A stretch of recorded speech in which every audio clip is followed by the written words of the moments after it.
What is going on, investors? Hopefully, you guys are doing well out there. Time to talk about Wells Fargo Company, ticker symbol WFC. This company just reported their Q1 earnings before the bell. And on today's video, I think it's going to be kind of interesting. We're going to go through the numbers. If you own Wells Fargo stock or you're interested in owning Wells Fargo stock, well, I tell you what, we'll give you a kind of a broad overview of the financials. Take a look at the revenue, the profits, kind of the earnings per share. We'll look at the dividend yield. We'll also look at this from a technical perspective over at Wells Fargo as well. And we see more recently the stock wasn't a really nice uptrend, but more recently has broken through that. And I get a lot of comments here on the channel, and there's a lot of talk about how, interest rates are ticking up. That should be bullish for the bank. Certainly in the longer term, intermediate to longer term, that certainly can be bullish. But I will bring up a couple of comments. One by actually somebody that was immortalized in a pretty successful movie called The Big Short. Michael Burry tweeted earlier today, kind of emphasizing a point that I made actually on my newsletter back on April 4th. So about 10 days ago, I sent out a newsletter essentially emphasizing the same thing that he brought up today on Twitter. Now, I'm in no way comparing myself to Michael Burry, who certainly has a lot more success in these markets than I do, but it will just give some validation to some of the thoughts that I've had. So we're going to have a little bit of macro discussion on here mixed in with Wells Fargo. So if you're not completely interested in Wells Fargo, we're going to talk about the banks and the financial system as a whole. And as that relates to the stock market, equity prices, certainly home prices as well. We'll talk about all of that on today's show. Now, in terms of Wells Fargo, this stock not that far off its 52-week range. We're sitting at $41 kind of on the low point of the last 52 weeks. The high was closer to about $60. We're sitting right now at about $46 and some change. I am recording this during the regular trade, so it might bounce around. Now, we've got a dividend yield on this one. The Federal Reserve, I believe, had some more strict restrictions on Wells Fargo based on their accounting scandal that they had back several years ago. They do pay a dividend about 2%, and it's about $1 per share on that dividend rate. We'll come over here to the earnings. I'll show you that in the most recent quarter, they earned 88 cents in the most recent quarter. So as those restrictions continue to be lifted, well, Wells Fargo is a good candidate to raise that dividend because they're earning 88 cents in a quarter and they're only paying you as a shareholder $1 per year. They certainly have some room to raise that in the near future. Now, in terms of that total revenue, we see that ticked down, much like we saw over at JPM. If you watched my video yesterday on JPM, we saw that they also are seeing their revenues decline as well. We went from 18.5 billion last year on a quarterly basis down to about 17.6. What Wells Fargo is doing a little bit differently than JPM is they're controlling their costs just a little bit better. You notice we went from about closer to $14 billion down to about 13.9. That's on that non-interest expense. So we're seeing them control that a little bit better. Also different than JPM. JPM actually set aside money for provisions for credit losses. So this is money that the bank set aside just in case you default on your car loan, your home loan, your credit cards. They set that money aside so that doesn't, really disrupt their financials in future quarters. Well, we're still releasing money over at Wells Fargo, whereas we saw with JPM, they're actually setting more money aside. They're a little bit more cautious on the economy. Wells Fargo might have set aside more money than they need to in previous quarters. You notice last year on a quarterly basis, they actually released $1 billion into the system. This is essentially money that just flows right back onto the top line of the company. They did the same thing in the most recent quarter, although not as much as the previous quarter. We did $787 million. That gets you to net income in the most recent quarter at $3.6 billion. That's down over $1 billion from the previous period. Again, it hurt our earnings per share. We were earned over $1 per share last year on a quarterly basis. This year, closer to 88 cents. Next thing that I want to talk about with Wells Fargo is a little bit broader discussion. Take a look at the eye into the consumer. When we look at banks like JP Morgan, Wells Fargo, and Bank of America next week, we get a good idea what's going on with the consumer. And this is where I want to kind of take a step back. There's a lot of comments here on my channel, a lot of kind of broader thinking that higher interest rates, as interest rates tick up, obviously the Federal Reserve has been telegraphing, and they actually implemented their first rate hike just not that long ago. And it looks like they're going to continue to raise rates as we move through the rest of this year. On the surface, that is good for banks. Obviously, the more interest they can charge, the more money they can make. But we will see just in the most recent quarter where we didn't have a lot of the impacts on this rate hikes, we're already seeing demand for home lending and automobile loans start to shrivel up up, and it's really interesting. We'll talk about that here more in a second. But what I wanted to do was take a look at what Michael Burry said on Twitter. This is today. He says the Fed has no intention of fighting inflation. Serial half-point rate hikes are for getting elevation in those rates before stocks and consumers tap out. So essentially, I'll show you the data here in a second too. He's talking about consumers tapping out of those high rates, paying those high rates for a home loan, paying those high rates for a credit card, paying those high rates for automobiles, paying those high rates at the gas pump when it comes to inflation and the rising prices. He also adds, same with the rapid fire QT, which stands for quantitative tightening. So instead of quantitative easing, where the Federal Reserve is essentially buying bonds and forcing people into equities, now they're doing the reverse. They're actually selling out bonds into the marketplace and reducing the balance sheet over at the Federal Reserve. He says it's the same thing with that. The Fed is all about reloading the monetary bazooka so it can ride to the rescue and finance the fiscal put. So essentially what he's saying is they're elevating rates right now. They're going to crash the market. They're likely going to crash the home market, but they have to have some play in rates in order to bring them back down. Okay, you can't have rates at zero and lower them any further without completely obliterating the financial system. So they're raising rates right now, knowing that they're going to break some things and they'll drop those rates in the future. So this is why the argument that, hey, higher interest rates are good for bank.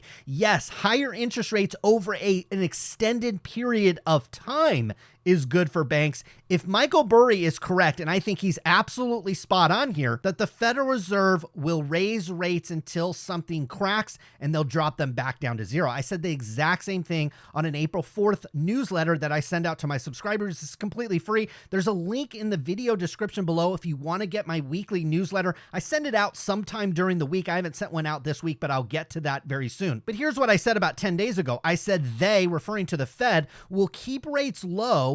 They kept rates low until inflation broke that cycle. So the Federal Reserve had no intention of raising rates until inflation really started to show up. Okay, inflation was apparent and they were calling it transitory. They were saying it was temporary. It was going away. Well, it didn't go away. That broke the easy money, low interest rate cycle. So they had to start raising rates. They will keep walking rates up until something breaks again. Again, inflation broke the low interest rate environment. They'll raise rates until something breaks again. The housing market breaks, the stock market breaks, whichever comes first, they'll drop those rates right back down to zero. I say they'll slam them back down to zero, referring to rates to restart the easy money cycle. Now, I could be wrong. Michael Burry could be wrong, but the fact that we're on the same page here does show you that investors like myself, and I would say Michael Burry is a very sophisticated investor and a fund manager, certainly on the same page. And then when we come over to Wells Fargo, here's the tie-in with Wells Fargo. Here's the tie-in with the financials. Is we come over here to home lending. Now, I want you to keep in mind that we still haven't seen the full effects. Okay, this quarter ended March of 31st of 2022. We really won't see for the upcoming quarter with Wells Fargo and likely the subsequent quarter, the third quarter as well, we'll really see the impact of higher rates. We're already seeing home originations and all those types of data points start to collapse. And we saw it just in the March data. We have home lending. Look at this, down 33% year over year from 2.2 billion all the way down to about 1.5. You see even quarter over quarter, essentially the end of the year in December, we were at 1.8 billion. Look, nobody buys a home in December, right? Okay, it's one of the worst times to buy a home, and you were 19% higher than the most recent quarter as well. We come down here to automobiles, a little bit mixed message, okay? It is up 10% year over year, but we are seeing since the end of last year, you're down about 6%. Again, relatively small data point since we're only working with $400 million, but we are starting to see evidence that maybe the high automobile prices starting to get a little bit of a pushback from consumers. Now, what we are seeing is the opposite in credit cards. Notice year over year on the credit cards up 6%, 1.1 billion up to 1.2 billion. Again, this also could support the fact that consumers, due to higher prices, are having to put more money onto their credit cards. We're also seeing personal lending up as well, just fractionally year over year, but up 6% since the end of this last year. This data is showing me that consumers are starting to reject these higher home prices. They're starting to reject automobile prices, and higher rates and higher prices are not going to help that. And quite frankly, not necessarily going to help Wells Fargo. So before you say rates really help banks, yes, that is absolutely 100% true in a vacuum. But these rates have to stay elevated for a long period of time, because what happens in the shorter term, as you see rates tick up, you'll see demand for home loans, you'll see demand for car loans essentially shrivel up. And then when you couple that with the fact that we have the record high inflation right now, well, consumers just don't simply have the extra money to go out and take a loan for a new home or a vacation home or a second car or a third car or whatever it might be. They're going to simply put that money onto their credit card to finance their lifestyle while prices remain high. Now, from a technical perspective on Wells Fargo, not doing anything that's really unnormal. We have this area down here at about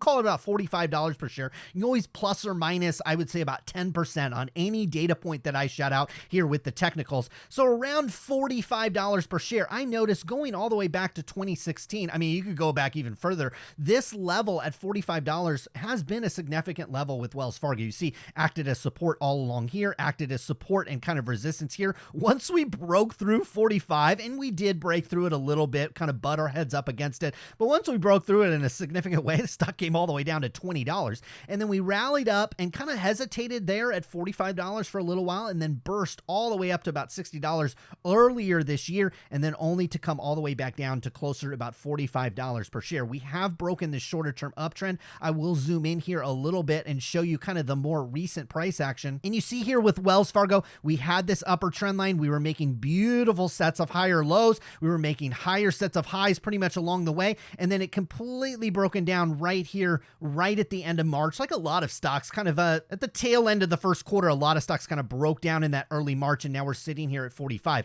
I tell you what, if you like Wells Fargo, if it's something you're kind of dripping your money into, 45, not necessarily the worst place to add shares of this one. Just keep in mind, in the shorter term, you are in a hefty downtrend with this one. Okay, over the last couple of months, we've gone from over $60 per share down to about 45. You are catching the proverbial falling knife with Wells Fargo. If you do break through this $45 level, especially in a significant way, well, all of a sudden now 45, instead of being support, ends up becoming resistance. We also saw, obviously due to the pandemic, when this stock broke through that $45 level, it was a pretty significant drawdown on this one. If you were concerned about maintaining your principal in Wells Fargo, you've got the lows here back in 2019 under about $42 per share. Wouldn't want to see the stock get underneath that area. Not a lot of support technically when it comes to Wells Fargo. Now, as this stock continues to walk its way back, all of a sudden your dividend yield starts to become a little bit more attractive. Certainly your traditional valuation metrics, you could pull up a PE or price to tangible book.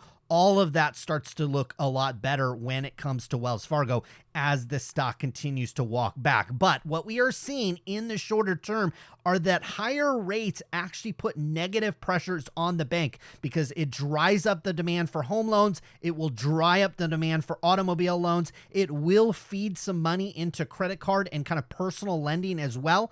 But those, as you see, are not nearly as big a business, certainly as home loans are over at Wells Fargo. So we are keeping a close eye on interest rates. Everybody in this economy is certainly doing that. The longer they remain elevated, it is extremely bullish for companies like Wells Fargo, JP Morgan, Bank of America, and all the financials. But if Michael Burry is correct, and my assumptions are correct, that the Federal Reserve will only keep them high as long as they need to, as long as the stock market hangs in there, as long as the housing market hangs in there, as long as you don't see any cracks in those markets, well, all of a sudden the rates will likely stay high and elevated for a period of time. But as we're seeing here, just the early stages of interest rate hikes are already impacting the home loans and automobile loans. And my guess is in the upcoming quarters, we're likely to see regression in those. That is partly why a company like Wells Fargo, despite relatively good results,